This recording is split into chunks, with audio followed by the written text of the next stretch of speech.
היי אנשים, מה נשמע, מה קורה? אני אליה, והיום אני רוצה להכין איתכם עוגת גבינה אפויה, עוגת גבינה מוסית, עשירה, טעימה, עסיסית, כמו של המסעדות והבתי מלון.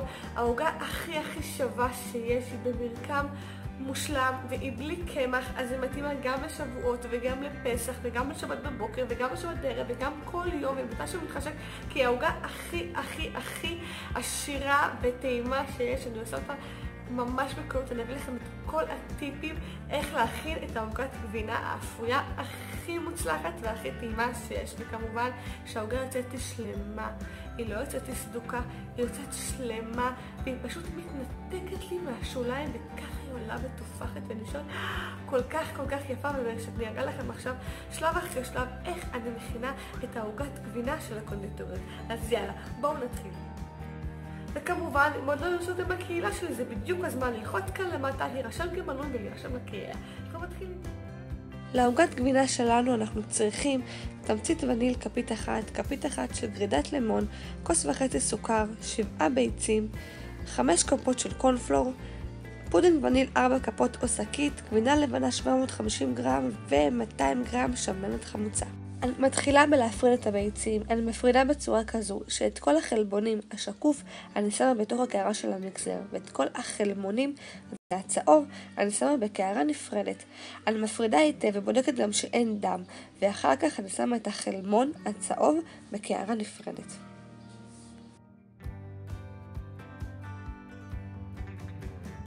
אני מעבירה את הקערה עם החלבונים לתוך המיקסר. אני מפעילה את המיקסר עם וו בלון, וו של ההקצפה, ומתחילה להקציב את הכל. ורק כאשר מתחילים ממש להיווצר לי בועות קטנות כמו קצף של סבון, אני מתחילה להוסיף לאט את הסוכר שלי לתוך הקצף של הביצים. וכל פעם אני מוסיפה כף 1 או 2 של סוכר.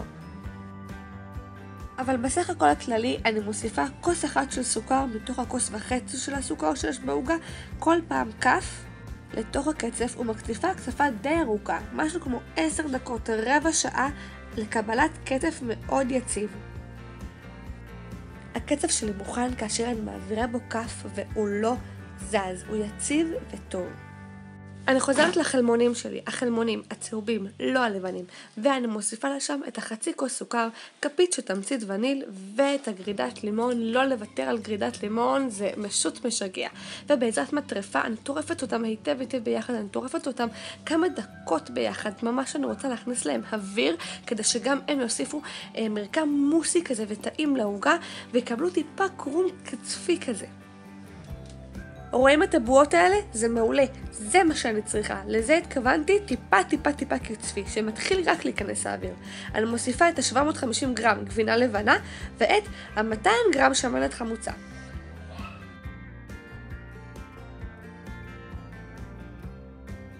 ולבסוף אני שמה את כל החומרים היבשים, שזה הקורנפלור ואז את הפודינג וניל. בכוונה אני שמה אותם מעל הגבינה בסדר הזה של חלמונים, גבינה ואז יבשים. אם אני אשים את זה בצורה אחרת, נגיד את הקורנפלור עם הביצים ישר, מה שיקרה הוא בעצם יקשה לי ישר את הביצים, הקורנפלור יספח את כל הנוזלים, ואז לא יתקבל המרקם המוסי האווירי, וגם יכולים להישאר לי חתיכות קטנות של קורנפלור שהתגבשו מהר מדי ולא יצאו טוב. אז באמת להקפיד על השלבים האלה, קודם חלמונים, אחר כך גבינה, ואז לבסוף את הקורנפלור ועם הפודינג וכל החומרים המייצבים, כדי שבאמת המרקם יהיה מוסי ועשיר והספיחה תהיה נכונה וטובה ובדיוק במצב שאנחנו צריכים את העוגה. ואני מתחילה לטרוף לאט את כל המרכיבים. כאן פחות יש חשיבות, ברגע שאני מערבבת הכל אז הפעולה של הספיחה היא פחות עובדת, רק מתי שאני אפסיק אז הכל בעצם יתאחד ביחד. אבל אני ממשיכה לערבב תמיד מהמרכז כלפי חוץ, כדי שבעצם הכל יתאחד לי היטב ולא יישארו לי פסים של חלמונים שלא עורבבו. זה מאוד חשוב לשים לב שהכל יתאחד. ואני רוצה להתחיל לערבב את שתי התערובות, התערובות של החלמונים עם התערובת של החלבונים, הקצף. אני מתחילה כשאני לוקחת שליש מהתערובת של הגבינה עם החלמונים ומכניסה אותה לתוך התערובת של הקצף של החלבונים. ובתנועות עטיפה מלמטה למעלה, מלמטה למעלה, אני מאחדת את הכל היטב ביחד, עד שהכל מתאחד לי למרקם אחיד ושווה. ממש חשוב לשים לב שלא, למטה לא נשאר שם טיפה של ביצים שהוקצפו או משהו כזה, וככה אני ממשיכה עם עוד שליש של חומר, וגם שמה שליש של חומר בתוך הקצף של הביצים, וממשיכה עוד פעם לקפל ולערבב הכל היטב. וגם כאן נשים לב עוד פעם שגם לא נשאר חלבונים וגם לא נשאר תערובת שפחות מעורבבת, כל הזמן נשים לב, וכל הזמן בתנועות העטיפה לקחת מלמטה ולשים למעלה, ככה שהכל יתערבב היטב, וכך גם הקצף יישמר לי והעוגה תישאר טובה. וכך גם בפעם השלישית אני מוסיפה את החלמונים עם הגבינה לתוך התערובת של הקצף ביצים. אני אסביר את הכל שוב.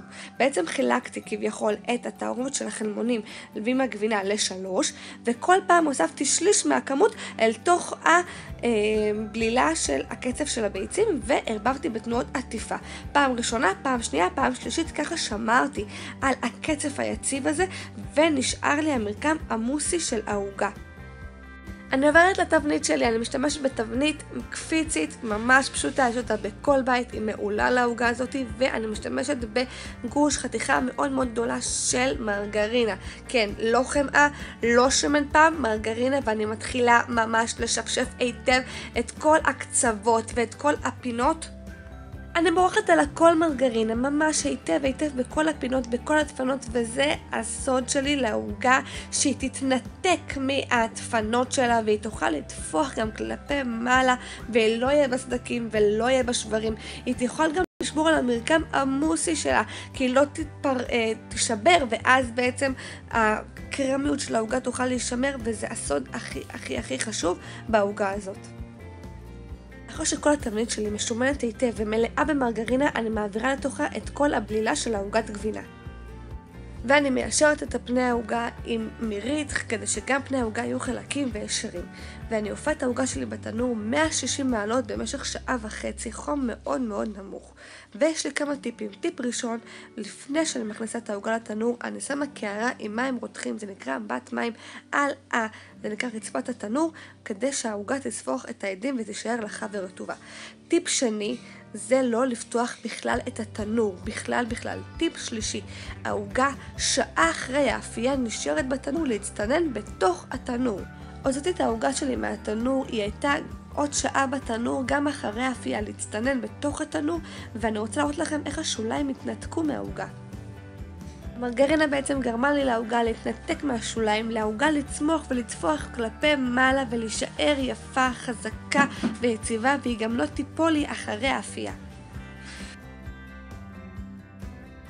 בגלל שהעוגה הזאת מאוד מאוד מוסית ועשירה, אני משאירה אותה בתוך התבנית במקרר ונותנת לה להתייצב עוד לילה שלם בקירור. ואחר כך אני פשוט פותחת את התבנית, מנתקת, והיא יוצאת שלמה ויפה. זה הכי טעימה שיש. אני מפזרת על העוגה שלי אבקת סוכר כדי שתהיה יפה וחגיגית ולבנה, אבל גם את האבקת סוכר אפשר לשים רק כשהעוגה מאוד מאוד קרה אחרי לילה של מקרר.